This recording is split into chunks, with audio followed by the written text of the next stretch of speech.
মহারাজ চ্যাটার্জি যখন উইন্ডোজের কোনো কন্টেন্টের রিভিউ করেছে তখন তাকে গালাগালি খেতে হয়েছে যে কেন করছো ইত্যাদি, এই তো অপমান করেছে ইত্যাদি, এসব জিনিসপত্র বলা হয়েছে, অনেক কিছু হয়েছে। বাট দিনের শেষে এই ছেলেটা দাঁড়িয়েছিল, চিরকাল দাঁড়িয়ে আছে, দাঁড়িয়ে থাকবে দেবদার জন্য। ওই যে তুমি ছিলে, তুমি আছো, তুমি থাকবে শুধু আমাদেরই জন্যে। সেই জন্যই বলছি এই ভিডিওটা সেই সেই পরিপ্রেক্ষিতে বানানো।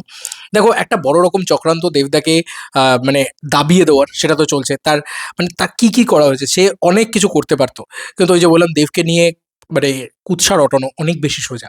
কারণ দেব কোনো স্টেপ নেয় না, দেব কিছু বলে না, দেব কিছু করে না, কাউকে এগেনস্টে গিয়ে কিছু করে না। কতটা ধৈর্য, কতটা শান্ত। আর যে দেব রাজনীতির মঞ্চ, যেখানে কদর্য কাদা ছোড়াছুড়ি করলে অনেক বেশি লাইমলাইট পাওয়া যায়, সেখানেও নাকি সে কাদা ছোড়াছুড়ি করে না, তাহলে তোমার মনে হয় যে সে জিদ্দা বা বুম্বাদাকে অপমান করবে বা জায়গাটায় রাখবে?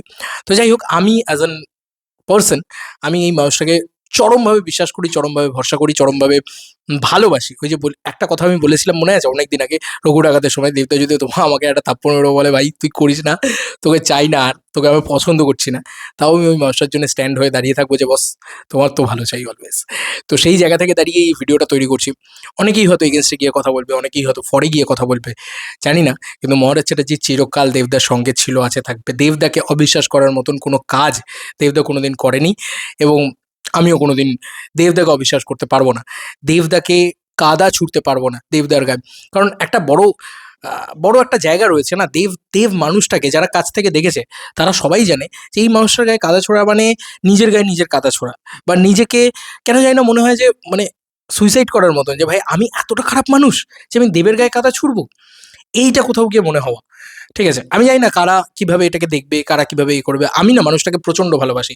হয়তো অনেক জায়গায় অভিমান হয়েছে, অনেক জায়গায় সেই অভিমানের কথা তুলেও ধরেছি, কিন্তু এটা নিয়ে কোনো সন্দেহ নেই যে এই মানুষটাকে কাদা ছুঁড়তে পারবো না। কোনোদিন এই মানুষটাকে বলতে পারবো না দাদা এটা মানে এটা কেন, এই ব্যাপারটা হবে না। কারণ দেখো, একটা জিনিস আমারও খারাপ লেগেছিল যে জিদ্দাকে দেবদার ইভেন্টে, দেবদার 20 ইয়ার সেলিব্রেশনে ডাকা হয়নি। দেবদা দেবদার মতন করে সেটার স্টেটমেন্ট দিয়েছে, বাট আমার মনে হচ্ছে যে ডেফিনেটলি জিদ্দাকে ডাকা উচিত ছিল। কিন্তু কালকের যে ঘটনা, কাল থেকে যে ঘটনাটা আর কি আরও বেশি করে সার্কুলেট হয়েছে, যেখানে পদ্মশ্রীর কথা বলা হচ্ছে, যেখানে জিদ্দাকে নাকি 2 বছর ধরে ছবি আনতে বারণ করা হচ্ছে, দেবদার তরফ থেকে বলা হচ্ছে যে তুমি এখন জায়গা চাইছো ইত্যাদি, এগুলো যদি মানে কি বলবো, এগুলো যদি হতো বা এগুলো যদি সত্যিই হতো, তাহলে প্রথম কথা হচ্ছে এই বুম্বাদা এবং এই জিদ্দাকে রিলেট করেই আমি একটা কথা বলছি। শুভশ্রীকে পাশে নিয়ে বসে দেব কিন্তু এই কথাটা বলেছিল যে বস, একটা জায়গায় একটা চাউমিনের দোকান থাকলে যত না ফুটফলস হবে, তার থেকে বেশি মাল্টিপল চাউমিনের দোকান থাকলে বেশি ফুটফলস হবে একটা গলিতে। তো এই মানুষটা কোনোদিনই চায় না যে কেউ, ইভেন তাকে তো ওই প্রশ্নটাও করা হয়েছিল যে কেউ আর না আসুক, এটা দেবদা চায় না। তো দেবদা এরকম স্টেটমেন্ট দেবে, এটা ওই যে বললো, একজন এসে লিখছে স্বয়ং ভগবান এলেও বিশ্বাস করবো, বললেও বিশ্বাস করবো না। আর সত্যিই তো মানে এমন একটা দেবতাতুল্য মানুষ, তাকে এতটা অবিশ্বাস করার মতন জায়গা আমার মনে হয় না আছে। এবং চিরকাল আমি দেবদার সঙ্গে ছিলাম, আছি, থাকবো। অনেকেই আছে জানো তো, মানে এরকম ঘটনা ঘটেছে। ধরো আরজি করের টাইমে আমি অনেককে দেখেছি, আমি চোখের সামনে অনেককে দেখেছি যারা চোখ বন্ধ করে শিফট করে গেছে। মানে তারা দে আর দে ফ্যান, দে আর বাট তারা শিফট করে গেছে। মানুষ চেনা যায়, বা সত্যিকারে তুমি যদি কারোর ভক্ত হও, সত্যিকারে তুমি যদি কাউকে ভালোবাসো, তাকে তখনই চেনা যায় যখন তুমি রঘু ডাকাতের সময় নয়, খাদানের সময় তাকে চেনা যাবে না। সেই সময় তো সে পাগলের মতন খাটবে, সব কিছু করবে, সব কিছু ঠিক আছে। ভালো সময় তো সবাই পাশে দাঁড়াতে পারে, খারাপ সময় কতজন এসে পাশে দাঁড়াতে পারে? আর খারাপ সময় যে পাশে এসে দাঁড়ায় তাকে অ্যাটলিস্ট ভুলে যাওয়া যায় না। এটা হচ্ছে বিষয়। আমি জানি না কালকে আবারও হয়তো কোনো একটা বিতর্ক হবে, কোনো একটা কিছু হবে। সেটা যদি দেবদার ফরে না হয়, বা আমি যদি কোনো একটা স্লিপ অফ টাং, কোনো ভুলভাল কথা বলি, সেক্ষেত্রে আমাকে আবারও গালি খেতে হবে। আমি ডেফিনেটলি শিওর এই দিনটার কথা হয়তো কেউ মনে রাখবে না।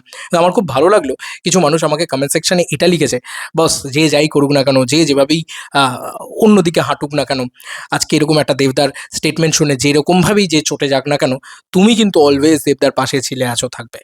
হ্যাঁ, মানে তুমি অলওয়েজ দেবদার পাশে আছো, তুমি অলওয়েজ দেবদাকে ট্রাস্ট করে এসছো। কারণ ট্রাস্ট করার মতন কাজটাই তো করেছে। জানি না, আমি যতটা কাছ থেকে ঘুরেছি, ততটা কাছ থেকে আর আর কোনো ইউটিউবার বা আর কোনো ক্রিয়েটার বা আর কেউ ঘুরেছে কিনা, ডেফিনেটলি হয়তো আরও কেউ ঘুরবে। বাট আমি বারবার একটা কথা কি বলি জানো তো, সেটা যাই হয়ে যাক না কেন, দেব এন্টারটেনমেন্ট ভেঞ্চার্স আমার সাথে যাই করে নিক না কেন, আমি এটা বারবার মনে করি যে একটা হোমলি ফিল হয়।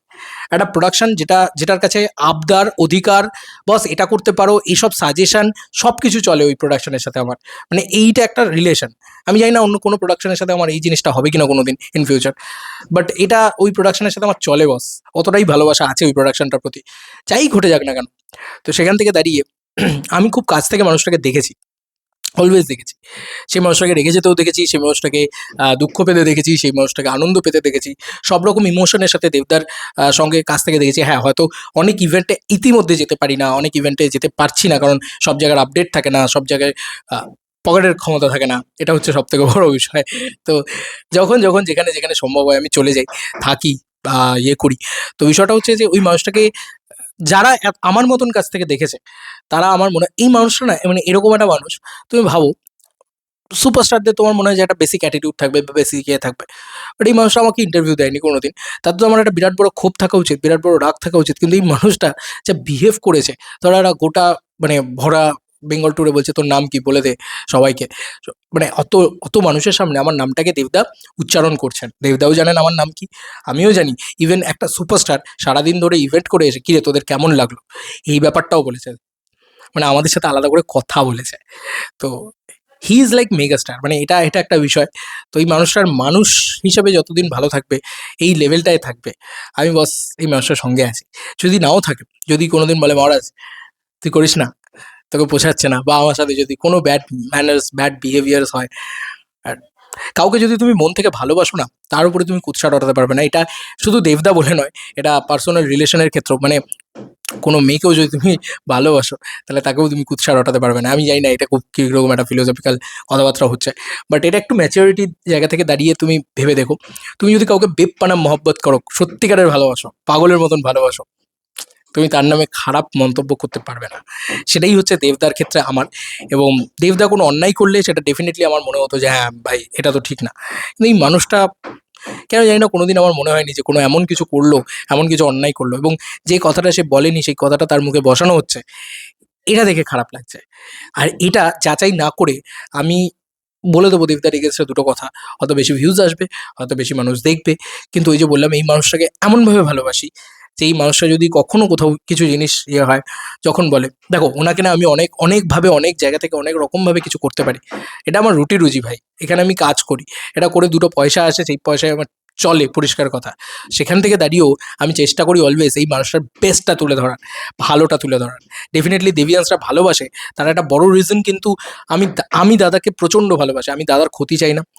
আর কখনো এটা আমি কোনো ক্রস চেক না করে জাস্ট দাদাকে একটা ব্লেম দিয়ে দেবো বা ইয়ে করে দেবো, এরকম বিষয়পত্র আমার দ্বারা হয় না। এটাই হচ্ছে বিষয়। আর আমার মানে অদ্ভুত একটা ভালোবাসা রয়েছে, অদ্ভুত একটা ভালোবাসা রয়েছে।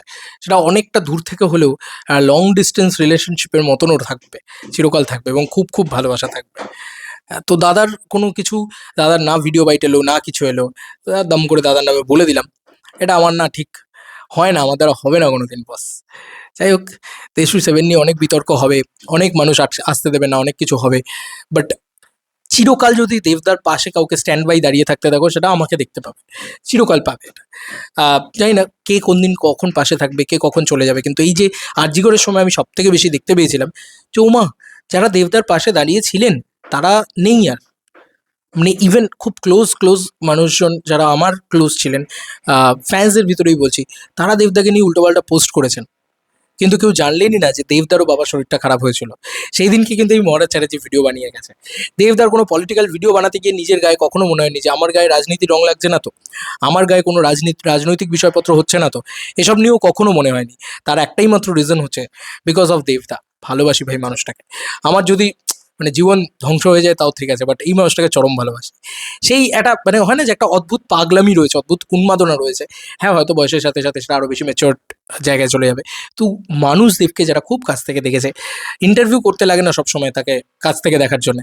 তাকে কাছ থেকে তার বিহেভিয়ার, তার স্বভাব চরিত্র, হাঁটা, চলা, কথা বলা সবকিছু যারা দেখেছে, বাস তারা তো আমি মনে করি যে একটু, এবং সত্যি কথা বলতে কি, আমি হয়তো দেবদার সামনে গিয়েও দুবার ভাববো যে বাবা এত কি করে বলবো, এত কিছু বাড়িতে এসে অনেক কিছু বলতে পারি ভাই, এটা সত্যি কথা। যাই হোক, এটা আবেগঘনভাবে একটা ভিডিও বানালাম যে আরজিকরের সময়ও এই ঘটনা দেখেছি, ভোটের সময়ও দেখেছি, তার পরবর্তীতে বলো না আরও কিছু ঘটনা ঘটেছে যেখানে দেবদার খারাপ মুহূর্ত এসছে, ধরো রঘু ডাকাতের সময় একটা খারাপ মুহূর্ত এসছে, অনেকেই কিন্তু পাশে দাঁড়ায়নি বস, অনেকেই কিন্তু পাশে দাঁড়ায়নি, এবং এরকম অনেক মানুষকে বদলে যেতে দেখেছি। আবার বলছি, আমি কিন্তু কোনো ইউটিউবারকে টার্গেট করে কোনো ভিডিও বানাচ্ছি না, আমার এসব লক্ষ্যই নয়। চাইলে অনেক কিছু করতে পারতাম, অনেক সময় অনেক কিছু আর রিপ্লাই ভিডিওর চক্করে আমরা অনেক ভিউজ কামিয়ে নিতে পারতাম। বিশ্বাস করো আমার ওই ভার্সেস করা কোনো স্বভাব না। যে যার মতন ভিডিও বানিয়েছে তার ব্যক্তিগত ব্যাপার। বাট আমি এক্ষেত্রে যেটাকে নিয়ে কথা বলতে চাইছি সেটা হচ্ছে যে অনেক মানুষকে বদলে যেতে দেখি চোখের সামনে। কোনো ইউটিউবার নয়, সেটা দাদারই ফ্যান্স হোক, ইয়ে হোক। বাট সেই সময় দাদার পাশে দাঁড়িয়েছিলাম। আজকে দাদার পাশে দাঁড়াবো না, এটা হতে পারে? তো আমার এটা ভালো লেগেছে যে অ্যাটলিস্ট কেউ কমেন্ট সেকশনে এসে তো এইটুকু লিখছে যে, "না, আমি লয়াল।" হ্যাঁ ভাই, আমি এই মানুষটার প্রতি লয়াল এবং আমি এই মানুষটাকে যতটা মানে ওভার দি ইয়ার্স আমার সাথে যে রিলেশনটা তৈরি হয়েছে, যেভাবে দেখতে পেয়েছি, তার ভিতরে ভালো খারাপ মিশিয়ে সব কিছুই রয়েছে। এটা নয় যে একদম সবই ভালো রয়েছে। কিন্তু যেগুলো ভালো রয়েছে সেগুলোকে আমি মনে রাখতে পছন্দ করি। আম বিগেস্ট পজিটিভ পারসন। তো কিছু জিনিস না দেবদার আমার কখনো খারাপ লাগেনি। মানে আমার মনে হয়নি যে দেবদা এটা কেন করলেন? দেবদার এটা একমাত্রই জিদ্দাকে না ডাকা ওই ইভেন্টটাতে। ওখানেও বলেছিলাম, অনেকে অনেক রকমভাবে সমর্থন করেছিল, অনেকে অনেক রকমভাবে করেছিল। কালকেও ধরো দেবদার কিছু খারাপ লাগলে আমি বলবো। কিন্তু ব্যাপারটা হচ্ছে যে ফ্যান্সরা ভুলে যেও না যে আজকে এরকম একটা পরিস্থিতিতে দাঁড়িয়ে যেখানে হয়তো অনেকেই দেবদার এগেনস্টে চলে যাবে। অনেকেই হয়তো বলবে দেবের এটা বলা ঠিক হয়নি। আমি চোখের সামনে কালকেও এই কথাটা বলছি যে দেবদার সাথে ঘুরেছে যেরকম মানুষজনেরা যারা দেবদাকে রীতিমতো সেলিব্রেট করেছে, তারাও আমি কালকে দেখলাম যে তারাও দেবদাকে নিয়ে বলছে, দেবের এটা বলা ঠিক হয়নি। বুম্বাদাকে এটা বলা ঠিক হয়নি। কেউ ক্রস চেক করতেই গেল না যে আদপেও বুম্বাদাকে এই কথাটা বলা হয়েছিল কিনা দেবদার তরফ থেকে। দেবদা কি এই কথাটা বলেছিল কিনা। এটাই হচ্ছে ব্যাপার। এটাই ফারাক আমার সাথে যে কোনো কারো। এবার এই জিনিসটাকে যদি তুমি এই রেসপেক্টটাকে তুমি যদি এই ভালোবাসাটাকে তুমি যদি অন্ধভক্ত বলতে চাও, আমি অন্ধভক্ত। আমি অনেস্ট পারসন। আমি এইটুকু বলে দিলাম যে আমি খাদানের সময় বলেছিলাম আমার পক্ষে সম্ভব না নিউট্রাল রিভিউ করা। আমি বলেছিলাম যে যারা রিভিউ করে তাদের চ্যানেলের রিভিউ দেখে নিও। আমি যেটা করব সেটা ফ্যান্স রিভিউ হবে। সেটা আমি চ্যালেঞ্জের পরে বা ওই জোনের পরে ওরকম একটা জোনে আবার দেবদাকে ফিরতে দেখতে পাচ্ছি। সেখানে আমার পক্ষে সম্ভব না আমি জাস্ট সেলিব্রেট করবো ভাই ছবিটাকে নিয়ে। তো আমি সেটাই করেছি সেই সময়। প্রচুর মানুষ আমাকে সমর্থন করেছেন, প্রচুর মানুষ আমাকে ইয়ে করেছেন। তো আমি আমার দিক দিয়ে ক্লিয়ার থাকতে চাই ভাই। এই মানুষটার প্রতি আমি খানিকটা হলেও বায়াসড। আমি প্রচণ্ড বেশি ভালোবাসি এই মানুষটাকে। প্রচণ্ড বেশি ভালোবাসি। সেটা ছোটোবেলা থেকেই বাসি। কিন্তু মাঝে একটা ফেজ আমি ইউটিউব চ্যানেল খুলেছি যখন, তখন একটা ফেজ গেছে যেখানে দেবদার নাকি হাইপ নেই। আমি সেই জায়গা থেকে দাঁড়িয়ে, সেই জায়গা থেকে উঠে আসা দেখেছি মানুষটার যে মানুষটা টেক্কা করতে পারে সেই মানুষটা খাদান করতে পারে। যে মানুষটা বাঘাযতীন করতে পারে, যে মানুষটা কাছের মানুষ করতে পারে। যত হয়তো কাছের মানুষ নিয়ে ভিডিও করলে আমার 200, 250, 300 ভিউজ হতো না। সেই সময়ও কাছের মানুষ নিয়ে লড়ে গেছি। টেক্কা নিয়ে আমি কি লড়েছি সেটা দেব এন্টারটেইনমেন্ট ভেঞ্চার্স তত দেবদার টিম জানে যে টেক্কা নিয়ে আমি কি লড়ে গেছি। তো সেটা শুধুমাত্র ভালোবাসা থেকে আসে, আর কিচ্ছু না। আমি শুধু ওনার সঙ্গে থাকতে চাই, ওনার কাছে থাকতে চাই, কারণ বিকজ অফ ভালোবাসা। এটা একটা অদ্ভুত ভালোবাসা, অদ্ভুত রিলেশন। এই মানুষটাকে না অদ্ভুত ভালোবাসি। আমি জানি না কতটা কোন দিন কতটা কাছে থাকতে পারবো, বাট উই লাভ ইউ দেবদা। এবং চেনা যায়, খারাপ সময় মানুষকে চেনা যায়। তো যাই হোক, এই মানুষটা যখন বিপদে পড়বে তখন পাশে থাকাটা বেশি ইম্পর্ট্যান্ট। ভালো সময় তো সবাই সেলিব্রেট করে নেবে, দুটো পয়সা কামিয়েও নেবে। বাট খারাপ সময় কতজন পাশে থাকছে, এইটা সবথেকে বড় বিষয়। যাই হোক, তোমাকে ভালোবাসি বস। তোমার নামে স্বয়ং ভগবান এসে বললেও আমি এগুলো বিশ্বাস করব না যেটাতে তুমি এই ধরনের কথা বলতে পারো। কারণ আবারও বলছি, তোমাকে খুব কাছ থেকে চিনেছি, তোমাকে খুব কাছ থেকে দেখেছি। এরকম অনেক ঘটনা ঘটেছে যেগুলোতে হয়তো অনেক কিছু হয়েছে, বাট দেবদা কখনো কুমন্তব্য করা, খারাপ কিছু করা বা ইয়ে করা আমি দেখিনি। এই যে ঘটনাটা, ওই যে বাচ্চাটা ছুটে আসা, রঘু ডাকাতের ক্ষেত্রেই হয়েছিল। সেই সময় অনেকেই পুলিশকে ব্লেম করলো, একে ব্লেম করলো, ওকে ব্লেম করলো। বাট কেউ এটা ভাবলো না যে দেব কিন্তু অলওয়েজ বলছিল ছেড়ে দাও, ছেড়ে দাও, ছেড়ে দাও। যাই হোক, এরকম প্রচুর ঘটনা আছে চোখের সামনে দেখেছি, মানুষটাকে অনেক কাছ থেকে দেখেছি। ওটাই তো বললাম, মানে একটা অদ্ভুত ভালোবাসা রয়েছে মানুষটার প্রতি। হয়তো কোনোদিন আমি ভুল করবো, দেবদা আমাকে বকবেন, কখনো সেটাই হবে, ঠিক আছে? বা কোনোদিন হয়তো দেবদার কিছু ভুল লাগলে সেটা আমার মনে হবে, আমার যদি মনে হয় আমি সেটা বলবো। কিন্তু ভালোবাসাটা অবিরাম থাকবে। আমি এই দাদার জন্মদিনেও এই কথাটাই লিখেছিলাম যে বস তোমার প্রতি ভালোবাসাটা অবিরাম থাকবে, চিরকাল থাকবে। যদি খারাপ সময়েও কাউকে পাশে পাও সেটা আমাকেই পাবে। আমি বলছি না যে আর কাউকে পাবে না, ডেফিনেটলি হয়তো কাউকে পাবে। বাট ওই যে বলে না, যেটা অন্তর থেকে ভালোবাসা, অন্তর থেকে কানেকশন, সেটা আমাকে পাবে পাশে। এবং যদি ভালো সময়, ঘাটাল মাস্টার প্ল্যান নিয়ে তো এতদিন ধরে এত কথা হয়েছে, বন্যা নিয়ে তো সবাই দেবকে ট্রোল করেছে, মহারাজ চ্যাটার্জি করেনি। আজকে ঘাটাল মাস্টার প্ল্যানের উদ্বোধন হচ্ছে, তো কত আনন্দের বিষয় বলো তো এই মানুষটার জন্য। আজকে কিন্তু সবাই পাশে এসে বলবে যে হ্যাঁ দেব করে দেখালো, কিন্তু এই যে জার্নিটা, সেই জার্নিতে কিন্তু কেউ দেবকে সাপোর্ট করেনি। এই জার্নিতে কিন্তু সবাই বলেছে যে দেব হবে না, হবে না, ওটা হবে না, ওটা কোনোদিনই হবে না। রোজই তো ঘাটাল মাস্টার প্ল্যান হচ্ছে। এখনও কিন্তু কিছু লোক এই কথাটা বলবে, যেদিন তৈরি হয়ে যাবে, যেদিন সত্যি সত্যি মানে খাটার প্লাস্টার প্ল্যান ওয়ার্কিং কন্ডিশনে চলে আসবে, ওয়ার্কিং হয়ে যাবে, তখন কিছু লোক কিন্তু সবাই দেবের দেবে। একটা কথা মিমি চক্রবর্তী খুব ভালো বলেছে, আমার খুব ভালো লেগেছে কথাটা, সেটা বলি ভিডিওটা শেষ করছি। ইন্ডাস্ট্রিতে না দাদা দাদা দিদি দিদি করে সবাই ঘুরবে যতদিন তোমার লাইমলাইট আছে, যতদিন তোমার ক্রেজ আছে, যতদিন তোমার উন্মাদনা আছে। যেই তোমার উন্মাদনা ড্রপ করে যাবে, তখন কিন্তু তোমার পাশে কেউ থাকবে না, তোমার পাশে কেউ দাদা দিদি বলে ঘুরবে না। কিন্তু আমি এমন একটা ফেজ দিয়ে এসছি, সেই ফেজটাতে আমি দেখেছি যে দেবদার পাশে এরকম অনেক মানুষ আছে যারা নেই, ছিল না। আহ সত্যি কথা এটা, এরা ছিল না, তারা টেক্কার সময় ছিল না, বাঘা যতীনের সময় ছিল না, কাছের মানুষের সময় ছিল না।